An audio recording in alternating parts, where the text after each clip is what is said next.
Lucifer സിനിമയിൽ പൃഥ്വിരാജും മുരളി ഗോപിയും എഴുതിയ ഡയലോഗിൽ ഒരൊറ്റ ഡയലോഗ് കട്ടിവെച്ചു. ഇതിന്റെ പ്രാധാന്യം എന്താ അറിയാം? ഈ കാവി പതാക മാറ്റിയതാണ് മഹാത്മാഗാന്ധിയെ കൊല്ലാൻ ഗോഡ്സെ പറയുന്ന കാരണങ്ങളിലും.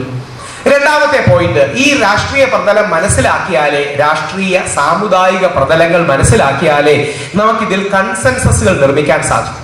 ഉദാഹരണം, ഇടതുപക്ഷം എന്ന് പറഞ്ഞാൽ എക്കണോമി ബേസ്ഡ് പൊളിറ്റിക്സ്, വലതുപക്ഷം എന്ന് പറഞ്ഞാൽ ഐഡന്റിറ്റി ബേസ്ഡ് പൊളിറ്റിക്സ്.